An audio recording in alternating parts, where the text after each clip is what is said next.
Hey guys, and welcome back to my YouTube channel. So today I am going to be doing a wrap up of 2018 and kind of where the year went for me, why I kind of disappeared from Wattpad and from the internet and went into my little hole. Is that the right word? I don't know. I'm kind of just going over a brief overview, not brief, an overview of the year and where I am now. Yeah, let's just go ahead and get started. So the way I think I'm gonna do this video is I'm gonna talk about the positives of 2018 first and then kind of go into the more negative side of 2018. So my 2018 started off really well. I road tripped to Atlanta with my brother and we saw UCF. If you don't care about football, you're not really gonna understand this part, but UCF played Auburn in the Peach Bowl. And my brother and I spent all of our money on tickets and gas, and our cousin let us stay with her, and we got to go to the game and go to the pregame, and we just had so much fun, and we got to see UCF win the Peach Bowl, which was huge for us.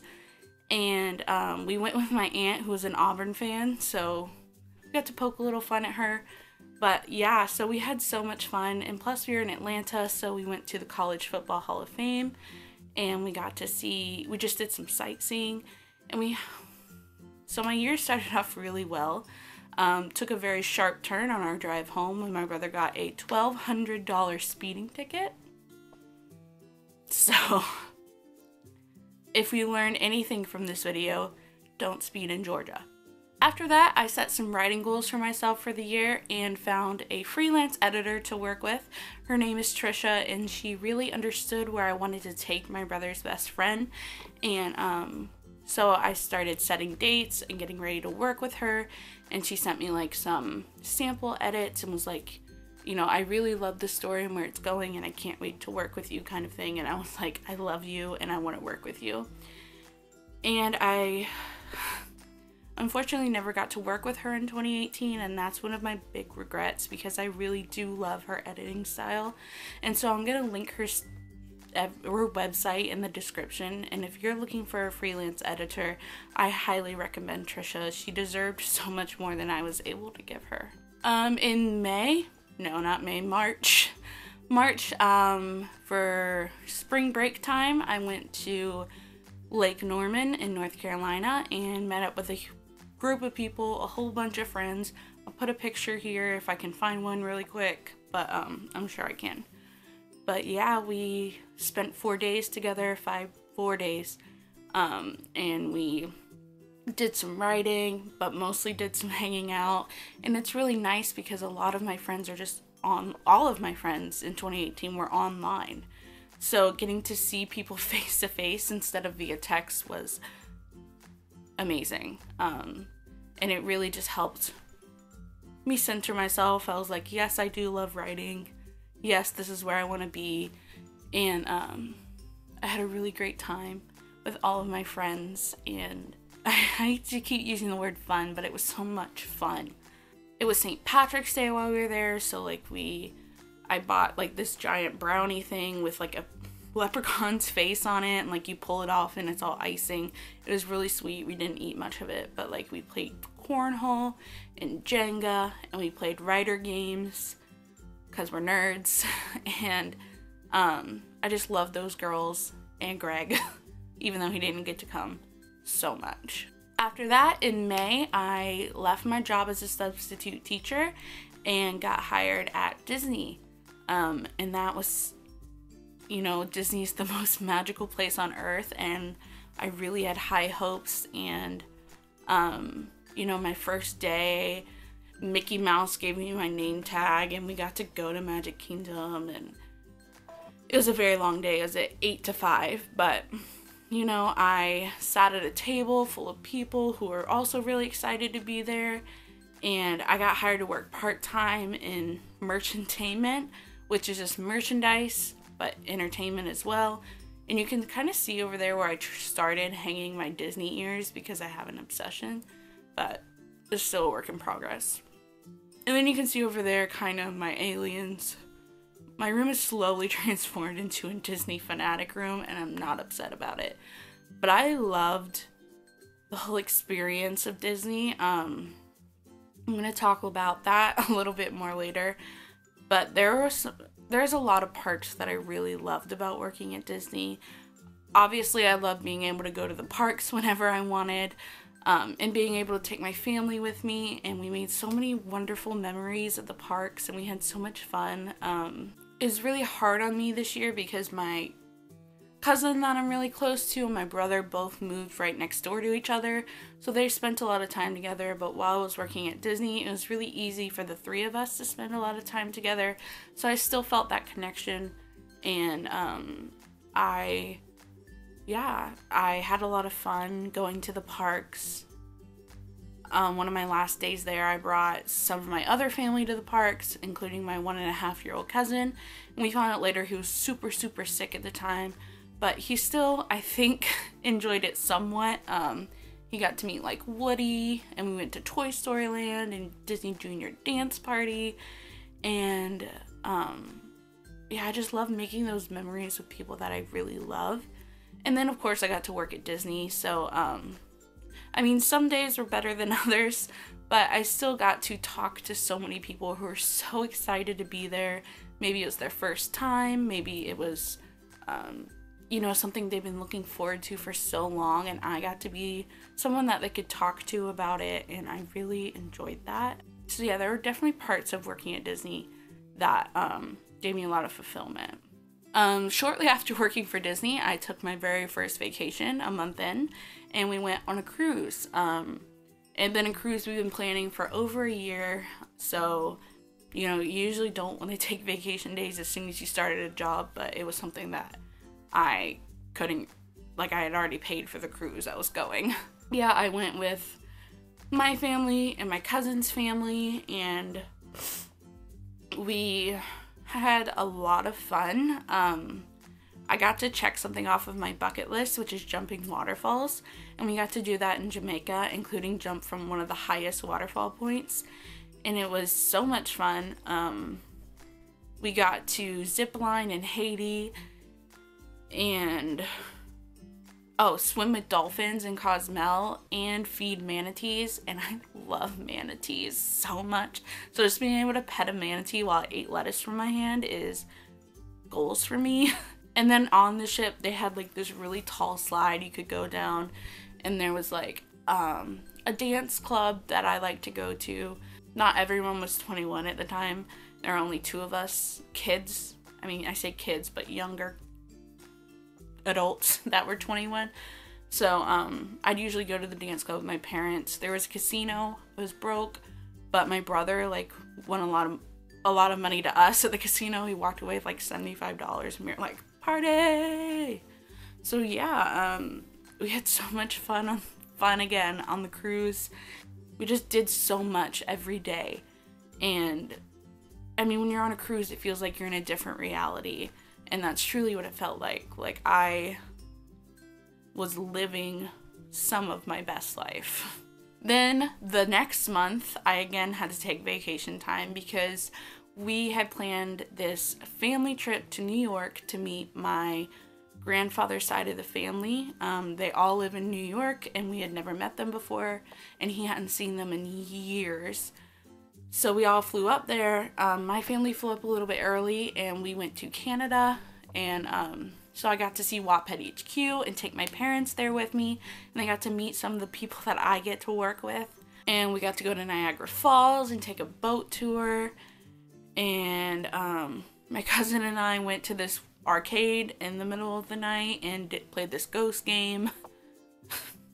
But it was just one of those spontaneous things that we actually enjoyed doing, and I'm sure there's so many things I'm missing, but we got to go to Canada and explore Canada, and my mom's an itinerary person, so we had an itinerary of every day, and then we went back to New York and met up with the rest of my family, and we got to meet my grandfather's side of the family. We actually had dinner on the USS something or another. If I can find the name, I'll put it up here. But we got to tour these old war boats in a submarine, and then have dinner on one of the ships and meet everyone. it was so nice because everybody knew my grandfather, and it's so surreal seeing like this whole other half of a family that has so many memories with him that now I got to share in, and we got to make like a family tree and see how everyone connected, and they had nicknames for him, and it was so cute.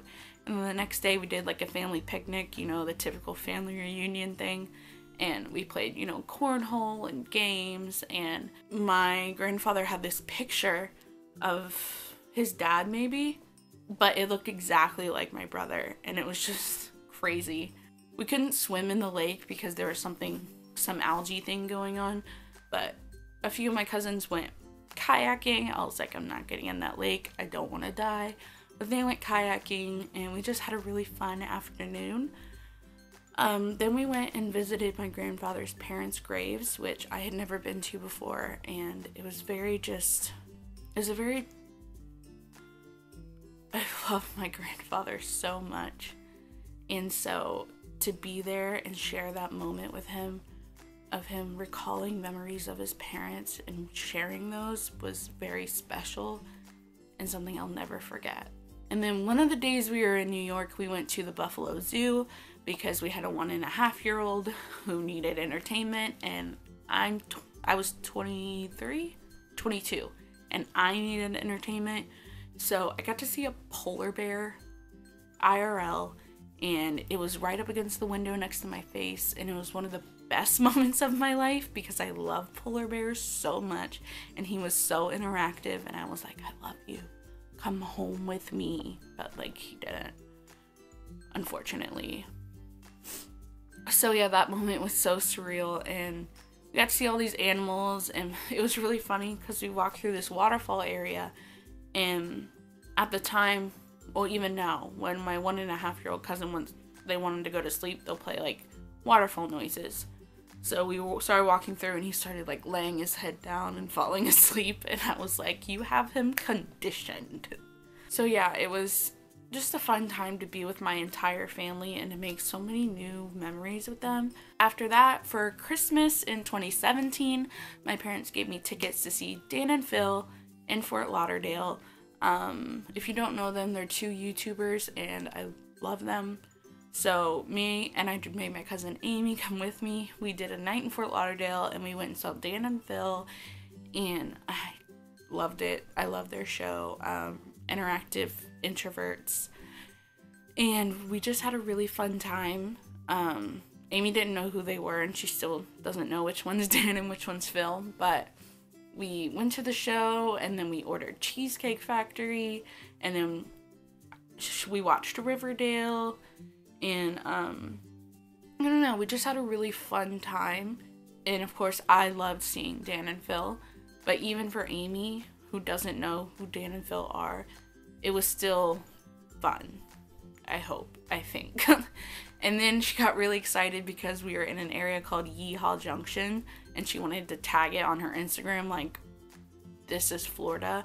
So I don't know, that was driving home, but we just had a lot of fun, and of course I loved getting to see Dan and Phil IRL. And then I turned 23 this year. I don't really know what comes with turning 23, but I turned it. Another year older. I had my mom always makes baked ziti for me because it's my favorite, and I get red velvet cake with buttercream frosting because I don't like cheese cream. That's gross. Is that what it's called? That doesn't even sound right. Cheese cream? Cream cheese. Cream cheese. You know, again, all of my family came together because I'm spoiled and people still come over for my birthday, and I just had a fun time. That's what I love doing on my birthday, is having my family together and just chilling, hanging out, having a good time. And then this year, my brother turned 21, which is a big deal in America because he can legally drink. So we went out and had like a steak dinner, and then went to Brulin's, which is a pool billiards. I don't know the correct term, but it's so we shot pool billiards. I don't know, we played. And then it was really funny though because my cousin was 18 at the time, And they're like, it's 21 and up, like she can't come in. And my dad's like, great. So we're like, what are we gonna do? And I was super tired, so I was like, I can take her home. Because I had to be at work at 7 a.m. that morning because I had taken a morning shift so I could be home for his birthday. And so it was now like 10 o'clock at night, and I was like, I could crash out. Then the bouncer came out and was like, we'll let her in, but she has to wear a wristband, like she can't drink. And my dad's like, we're not gonna let her drink. So yeah. And then we played darts, which I had never played before and I'm not good at, but I still had fun. And just don't put me on your dart team. And then of course I went to WalkCon this year, which was in New York. I stayed in an Airbnb with a few of my friends, Lizzie, Jordan, and Ariana. I struggled a little bit in New York because I'm directionally challenged, and New York is a lot of directions. But the conference itself was a lot of fun. Again, some of my really good friends were on a panel. I got to see other panels and meet so many people that I had talked to online or that I hadn't talked to online, but now I do. I just had a genuinely good time at the conference, interacting with so many different people that, again, I could only talk to usually online. So it's nice to be able to have a face-to-face conversation.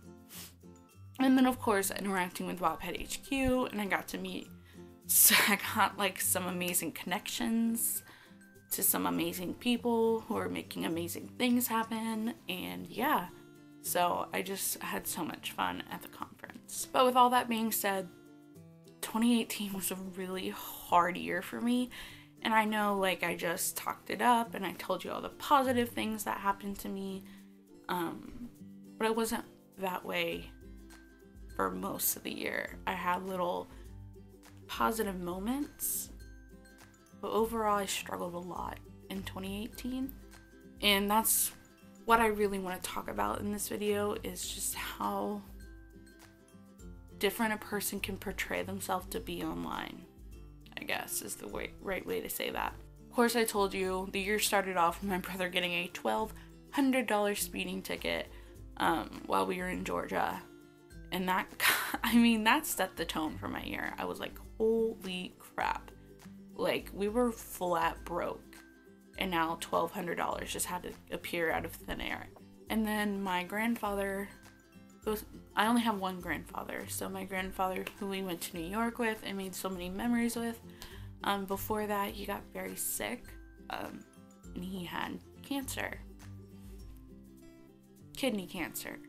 And so he had to have surgery and have it removed, and he had a lot of complications from that, and he was just genuinely very sick. And while I was in Lake Norman, I got a text message from a friend who worked in the ER. She was like, your grandfather's in the ER, is everything okay? And so it was just a really hard time, because I've lost one grandparent when I was very young, but I've been so lucky to be so close with my grandparents and have so many amazing memories with them. And this was just really hard for me to grasp that things weren't okay. Like, he wasn't okay.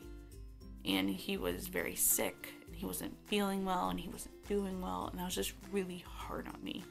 And then at the same time, that's my mom's dad. My dad's mom, my Nana, she was also very ill. In 2017 and 2018, she had 3 mini strokes, which caused brain bleeds and caused complications, including that she couldn't breathe properly. And she was just very sick, and that was very hard on me to have 3 wonderful, amazing grandparents and have 2 of them get sick simultaneously. I couldn't really cope with that. I didn't really know how to handle it, and I just wanted to spend all my time with them and make sure they were okay, because I couldn't imagine life without them, and I never can, and I'm gonna cry. But watching my grandmother struggle to breathe was so hard on me. We would do breathing exercises together.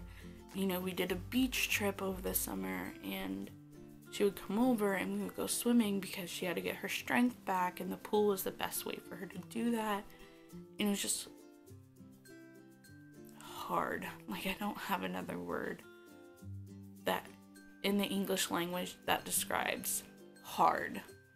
And to have both my grandparents fall ill at the same time was devastating to me. And then my grandmother, my mom's mom, was sick, and she had to have her gallbladder removed, and no one could really figure out why she wasn't feeling well and what was going on with her.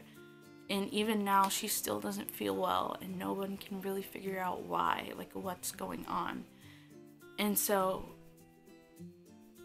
to have 3 grandparents who have been so active in my life and so prominent all start to fall ill, it really took a toll on me. And I wasn't, you know, I went one night to visit my grandfather in the hospital, and I cried on the whole way home because he was there alone. My grandmother had been there with him for 3 days, and she had to go home and sleep.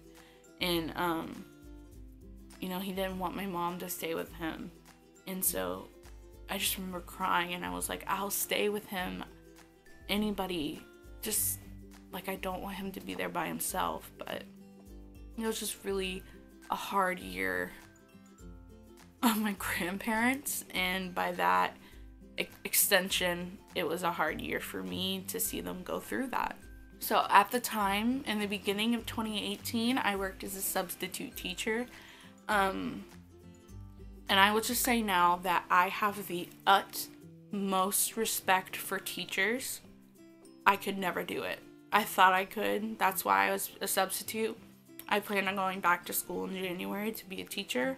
But I'm sitting here today telling you I can never do that. There are days when I would cry when the kids went to specials, and I would call my mom because it was just, kids are so mean and disrespectful, and administration is not helpful. In fact, one of my final straws, I was like, I'm done being a sub, was when the administration disrespected me. And I was like, excuse me? Excuse me. Like, I was done. I was beyond done. And I couldn't believe the shit that people put up with in the classrooms. You know, the disrespect, the talking back, the shit from administration, just everything that teachers go through in order to make these kids learn. I couldn't do it. It got to the point to where I refused to take sub jobs because it was so mentally challenging and I wasn't having an income. My mom's like, you have to find a job, which is when I started working at Disney. And then working at Disney, while it was fun in certain aspects, it was hard. I didn't have any friends. Everyone was my age, but there were so many cliques. And I'm not trying to get into the politics of Disney, and I'm not trying to disrespect Disney in any way, because I really did enjoy working for them. Me being a not very social person, thrust into like, he said this to me and she said this to me, and if you talk to me, I don't like them, and that kind of thing. I felt like I was in high school, and I was like, this is not for me. And I just found myself hating it. It has nothing to do with Disney, nothing to do with the company, and I'm not disrespecting anybody I worked with at all, and I just want to make that very clear. This is me. But I'm not very social, and so I had a hard time coping in that kind of environment where I felt like I was back in high school, where I felt like I had to deal with drama on a regular basis, and I didn't want to have to do that. You know, I was 22 and 23 years old. I wanted more. And I would have happily made a career at Disney. That's not what I'm saying. But you know, even the adults had feuds with each other and drama between the leaders. And it was just too much for me. Especially when I started getting degraded by a certain person in charge. While working at Disney, I had to have wrist surgery on this wrist, and it was this huge deal because I had a custom cast and the only color available was purple, which Disney does not approve purple casts. So it just became this whole drama scene of me having to argue with people over a cast that I can't control. And it's a long story, and that probably doesn't make sense if you don't work at Disney. There's very strict dress code. And at the end of it, I just felt tired. I was tired of arguing. I was tired of listening to drama, and I never really dealt with drama because, again, I'm not very social, but I heard it, and I was there for it, and I had a hard time making friends because of it. And so by the end of it, I just didn't want to be there anymore. And something I started out loving so much turned into something I couldn't wait to escape.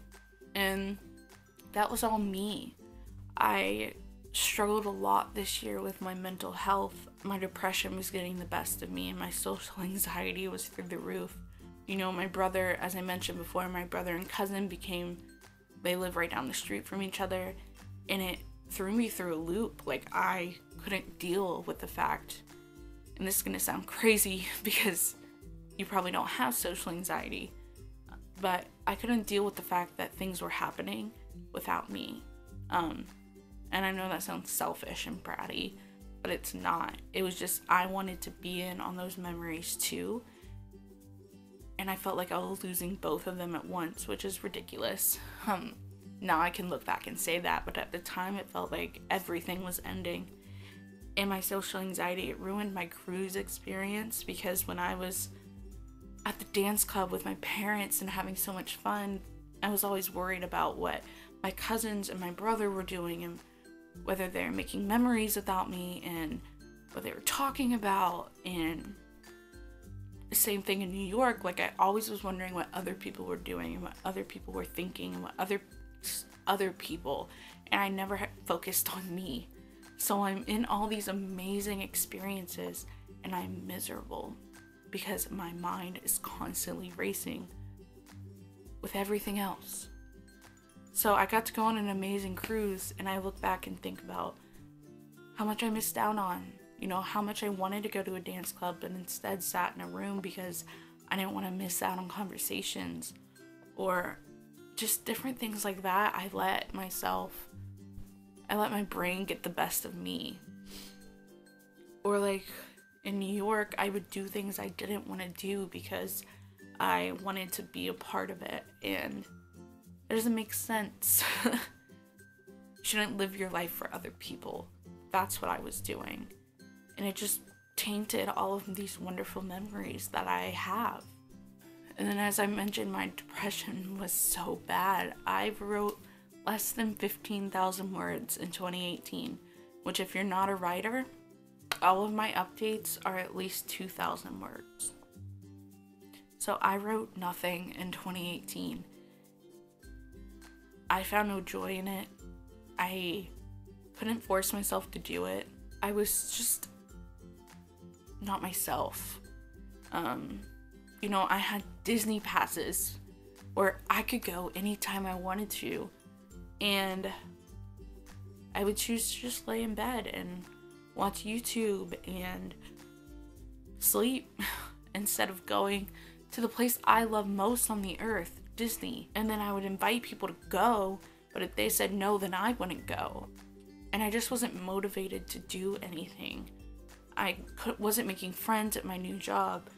I wasn't doing anything outside of work. And that's not the life that I want to live. I have so much more going on, and I couldn't convince myself to do any of it. And I was talking to my parents about this, and they were like, a week before I left for New York to go to WalkCon, and they were like, we want you to have a really good experience in New York and to just have fun, and we think that'll help you reset your mind. So the night before I left, I had a really bad night. A mini explosion happened in my family, and that's the only way I can think to explain it. And I didn't want to go to New York anymore, and I didn't want to leave. And my mom was like, you have to do this for you. And that was so hard for me to grasp in 2018, that I had to do things for me. I deserved to do things for me. And I cried the whole way to the airport, and I was just devastated, and I didn't want to go because this mini explosion had happened in my family, and it was such bad timing. And then I got to New York, and I had the Airbnb key, and I got lost for 3 hours. I didn't know what street I was on. My phone wasn't working. I couldn't contact anybody. I was paying exorbitant amounts in Uber to try and get to where I was going, but I couldn't find the right address. And it was just a mess. And then I finally got there, and I felt like I could breathe because I was with my friends and I was with my people. But these experiences kept happening. Like the next day we were throwing a surprise baby shower, and so I went to pick up the cake and I got lost for 2 hours, and you know, that tainted my baby shower because all I could think about was we almost missed it, because how long can you stall someone while you're picking up a cake? And I just was so hard on myself about that. And again, all my friends were together except for me because I was running around trying to find an address that I messed up myself, no one else, me. And all my friends were together having a good time, and that really just weighed me down. And I just didn't want to do anything. Friday night I got insanely drunk, and that's not like me. And I had a good time, don't get me wrong, but it's just not me. I had an amazing conference, and I want to express that because it was so amazing and I met so many people. It was also just a really hard weekend for me, and I couldn't convey that because all of this amazing stuff was going on, and it didn't make sense as to why I wasn't happy. Christmas is my favorite time of year, and everyone knows this. And if you watch the shit show that was my Vlogmas, I was so miserable, and I didn't want to do Vlogmas anymore because was my epiphany moment that I am not living my life. I go to work and I could sometimes have lunch with people, and I sometimes did things outside of work, but mostly I just went to work. And I was like, this is not my life. This is Christmas. It's my favorite time of year, and I'm not doing anything. I started having anxiety attacks about Christmas presents and Christmas shopping, which is usually one of my favorite things to do, and it was just so tainted. And when I look back at this Christmas, I think how miserable I was, and that's just not me. And so I really had to take some time to self-evaluate my 2018 because it wasn't me. I was this person that I look back and I don't recognize. I had so many mental breakdowns, so many anxiety attacks. I was not myself. And that's just a really hard thing to look back on and realize that I spent a year lost and I didn't know how to find myself again. And it took a lot of self-reflection and a lot of positive mental attitude for me to say, I'm not going through that shit again. My 2019 will be nothing like my 2018. And already this year, just so many amazing things have happened that I could have never expected. And the things I can talk about, I started a brand new job, and it's an 8 to 4:30, and I thought I would hate that. But I made friends, like actual coworker friends. And last night one of them came over and went to dinner, and we hung out by the fire, and you know, just people I get to see and talk to. I haven't gotten to write again, but I have so much motivation to do it. I just work 8 to 4:30, and that's really hard right now. But I just feel like a brand new person, and I want to be a brand new person. And so my reason for making this video is that I wanted to tell you about my 2018 and not necessarily apologize, because there's nothing for me to apologize for. That was all me, and I needed that time to figure it out. But I just want you to know 2019 will not be my 2018. And moving forward, I'm happy. I'm genuinely happy. And if you find yourself struggling too, my best advice is to self-reflect. because doing that really made me realize how much I was struggling and wasn't admitting it. And so I know this video is really long and rambly. I've been filming for 40 minutes, 50 minutes, a long time. But I just really wanted to put that out here into the world that I know I struggled in 2018 and I'm sorry that affected me for you. But by 2019, we're gonna fucking rock this. The light immediately just cut in half. Like, what just happened? Alright, well, this is what we're dealing with. What is flashing in my glasses? I hate that. Okay. Ew. That tasted gross.